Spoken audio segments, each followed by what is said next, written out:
Welcome to Driving While Awesome. My name's Warren, and I am picking my most lust-worthy vehicle currently on Bring a Trailer auctions.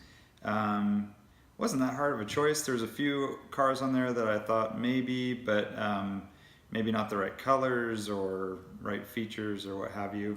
But it came down to a few cars. So there was a nice BMW E9, pretty good 356 that had a good restoration, done a little while back, dark blue. And then there was a car that kind of spoke to me for a number of reasons, but it's a 1965 Alfa Romeo Giulia, a Veloce Spider 1600, white over black leather with red inserts and carpets.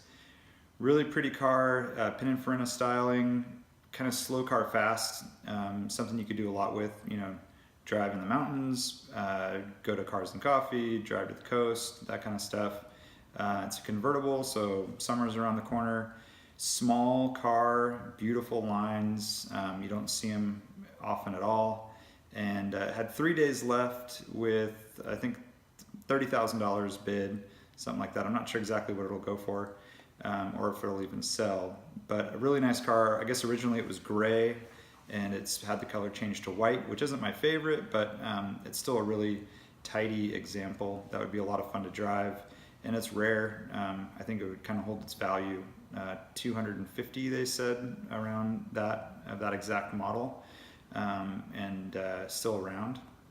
So yeah, that's my pick. 1965 Alfa Romeo Giulia Spider Veloce 1600. There you go. See ya. So I think my number one most lust-worthy car on BAT right now would have to be a 1971 BMW 2800 CS. This car has a non-original motor. It's a 3.3 liter, so out of a later car.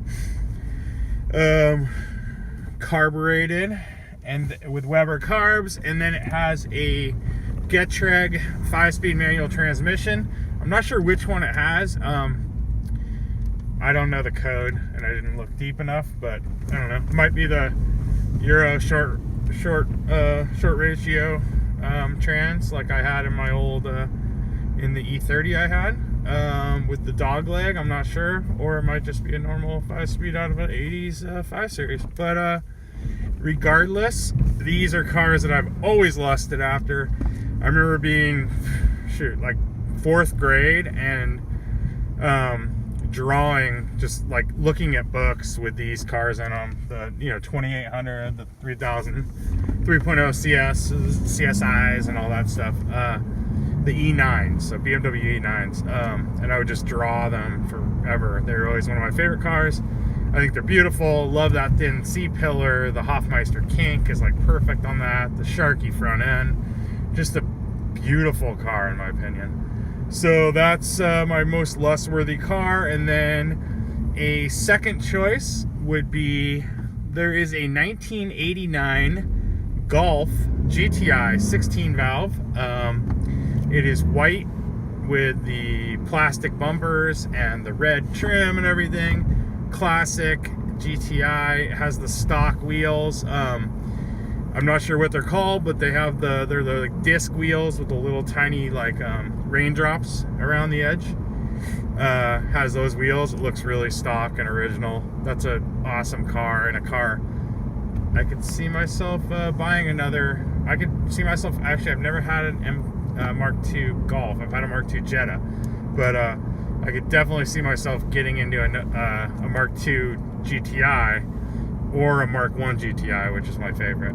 But yeah, those are my two most lust-worthy cars on BAT right now. I'm interested to see what the other guys pick. I'm sure the Delta Integrale will be talked about by one of the guys. And Art might bring up the CRX SI, which is like the one he used to have, and I think it's at $14,500 right now. Just guesses. Bye. So yeah, Lane, low fuel light, dog. Look at that. I'm actually recording this on my way to the gas station. Lies. Lies, I tell ya. Killing my fuel pump. One little fuel light at a time. Yeah, man, I mean, our buddies over at Bring a Trailer have been killing it more than ever now with the Lustworthy cars. I mean, there's always cool stuff, and that's what keeps bringing us back, right? Whether it be really weird, obscure shit like that Chevy Citation X11, to the really, really rad stuff like Lancia Stratos and Delta Integrales, maybe. And, you know, there are 3 cars that are super, super interesting to me right now and are extremely lustworthy because I'd love to have them in my stable. And one of them is the Mark IV Supra. I mean, it's basically a perfect, pristine stock example, which is what that's exactly what I want. The reason it wouldn't be the most lustworthy choice for me, though, is because it's black, and I can't do black cars anymore. I'm too OCD and crazy about my cars looking as clean as possible at all times. And I say looking because my M Coupe is Estro blue right now. I haven't, you know, I usually spray detail it. I don't really wash it. But it's been a while and it's dusty, and that's okay. It doesn't show it. But a black car shows every little thing, every imperfection, it's just like, I don't know, I just can't tolerate that shit. So unfortunately that one is a no-go for the most lustworthy. And next up would be that 88 CRX. It's just a trip down memory lane. It's so cool to see them actually like become valuable. I had a bunch of them. I had, I think, at least two 88 CRXs. I might have had 3. And I always like seek those out. Seeked? Is that seeked is the word? Seeked those out? That doesn't feel right. But you know, I definitely hunted those down, and because they're the lightest. I like the bumper in the front is different too. The 89s have the same bumper. And they're just so simple. No door bars. The doors are super light. Also the B pillar is thinner on the 88s. So if you look at an 88 versus 89 SIs had the wider pillar because they had the door-mounted seat belts, which I hate, and they were a pain in the ass and make the door gigantic.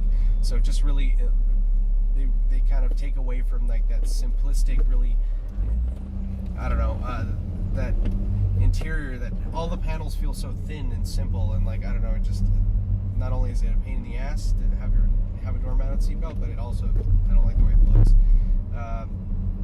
So that's a really cool car. I had a red one just like that one, in very, very similar condition, but with a lot of miles on it. I can't remember how many. Not 35 or whatever that thing has, or 10.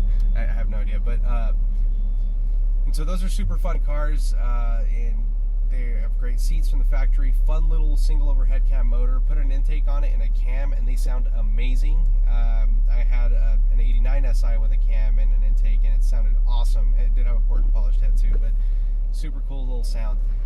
So just great, nimble analog cars. Not the choice. The choice is that 93, I believe, it was a 92 or 93, Lancia Delta Integrale Evo 1.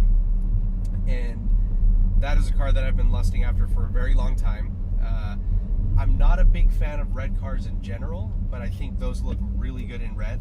And the Evo 1 is fucking awesome. I mean, it has the wider flares, and they're sort of more rounded, more bubbly, to fit a wider track front and rear on those.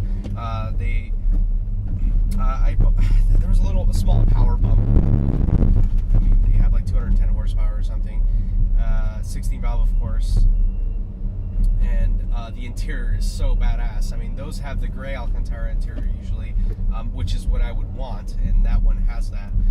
Normally you get them, I mean, you see a lot of black leather, but the gray Alcantara, in the way that those seats are quilted, they always reminded me of like Spider-Man, because they have sort of like a webbing kind of feel to them, you know.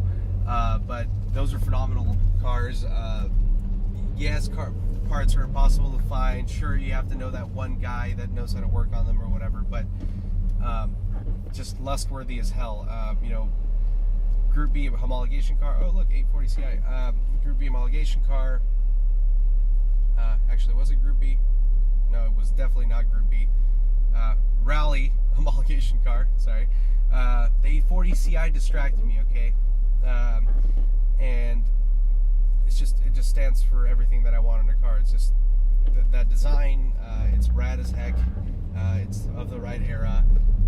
It's rare, unique, interesting. Has a shit ton of sense of occasion, and is actually a good driving car. So there you go. That is my most lustworthy current BAT listing.